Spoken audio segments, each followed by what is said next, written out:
Pia Gutierrez, ABS-CBN. Ma'am, nabanggit po ni Senate President Cheese Escudero that there will be government officials who will be attending yung next hearing ng Senate on the arrest of former President Duterte. Sino-sino po ang mga ito? And does this mean na nagbago na yung stand ng palasyo pagdating sa pagdalo ng mga opisyal sa Senate investigation? Sa ngayon po ay according po sa office po ni ES, as we speak, hindi pa po ako nabibigyan ng anumang detail kung nakatanggap na po sila ng invitation.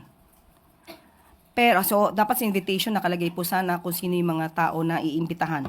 Pero nagbigay na po ng listahan ang Office of the Executive Secretary yung maaaring dumalo po sa nasabing hearing.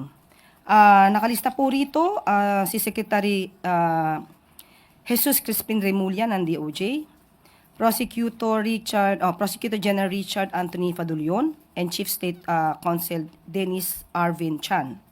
Makakasama at nilagay din po namin sa listahan si Department of Foreign Affairs Secretary Enrique A. Manalo. Philippine Center on Transnational Crime Executive Director Alcantara. PNP General Romel Francisco Marbil and General Nicolas Torre. From DMW, si Secretary Hans Kakdak.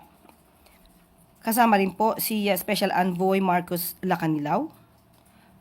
And from the SEC, Attorney R.J. Bernal and Attorney Ferdinand Logi Santiago. Ma'am, what led the palace to reconsider? Kung nagkausap man po sila ni Senate President Cheese Escudero, binigyan din po natin ng pagrespeto ang kanyang hiling. Kaya, provided of course, ito hindi naman din tatalakay sa executive privilege na mga issues. Pero to be clear, ma'am, these officials can still invoke executive privilege during the question and answer, no? Opo. Thank you po. Maricar Sargan, Brigada. Good morning po, Yusek. Mahingi lang po namin yung reaction ng Palas regarding sa sinabi po ni Senator Bato de la Rosa nakaraan na it is moral obligation daw po ng Senate Committee on Foreign Relations to share their findings with US President Donald Trump para raw yung owner ng chartered jet na ginamit para ihatid si dating Pangulong Duterte sa The Hague ay mapanagot regarding po ito doon sa EO na inilabas po ni Trump February 2025 to sanction yung ICC. And ano pong reaction dito ng Palace? Of course, nakita po natin, nabasa po ang executive order at tatingnan po natin ang definition ng ally. Ally of the United States. Sinasabi po dito na ang ally na term na ginamit po dito sa executive order ni President Trump, una, the government of a member country of the North Atlantic Treaty Organization or NATO, and a government of major non-NATO ally, as that term is defined by Section 2013, Paragraph 7 of the American Service Members Protection Act of 2002. Nung tingnan po natin ang definition ay lumalabas dito sa section, sa paragraph 3, ay parang na-enumerate po ang mga bansang Australia, Egypt, Israel, Japan, Jordan, Argentina, and the Republic of Korea and New Zealand or Taiwan. Pero nung tinignan po natin ang paragraph 7, lumalabas po dito na the term non-NATO ally means a country that has been so designated in accordance with Section 517 of the Foreign Assistance Act of 1961. So nakita po rin natin na ang bansang Pilipinas ay tinuring at na-designate po na major non-NATO ally. So lumalabas po na party po ito tayo sa nababanggit po na executive order. Pero maliwanag din po sa sinabing executive order na dito po sa bandang, sa akin po ay page 9. Okay? And I quote, the United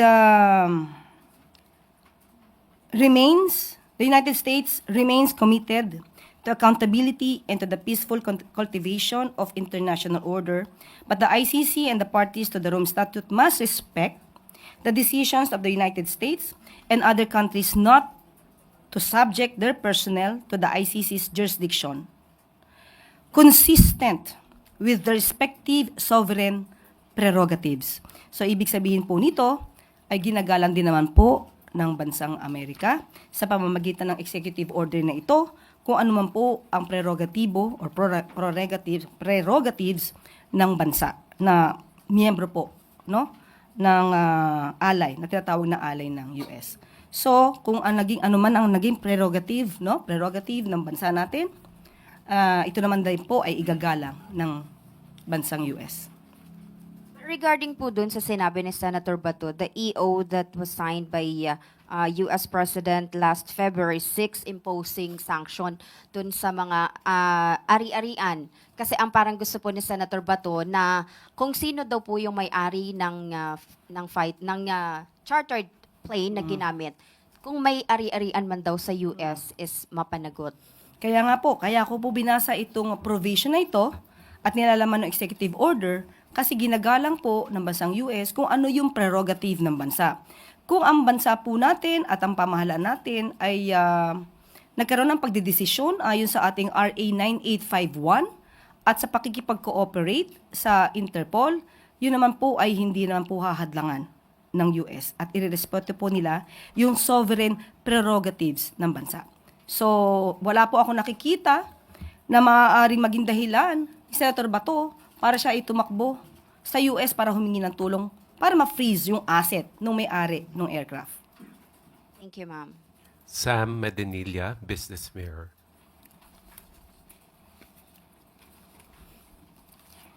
Good morning, ma'am. Itatanong lang po namin kung meron na pong initial update yung administration kung ano yung magiging sectors na affected ng tariff, reciprocal tariff from the US. Okay, ganito po ipagpapaliban ko muna po yung detalye patungkol dyan dahil alam ko po ay mayroon pong aksyong gagawin na papabor naman po sa ating bansa.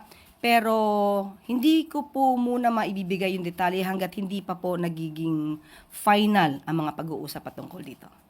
Pansamantala po. Pero yung initiative po na yan will be led by President Marcos or the economic managers po? Ibibigay ko po yung detalye kasi alam ko po ay maganda naman po ang magiging action dito. Hindi ko lang po masasabi yung detalye. Sige po. Hanggat wala pa pong nagaganap na aksyon kasi meron na po kasing mga plano. Pero saka ko po ibibigay sa inyo yung mga detalye kapag ka po naging final na po yung plans.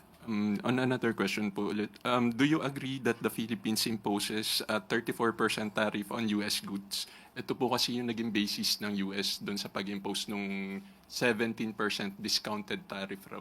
Yung sabi nila 34% raw yung in-impose natin doon sa mga US goods. Does Philippines agree doon sa computation ng 17% tariff na in-impose sa atin? Yun po, kasama po sa pag-aaralan.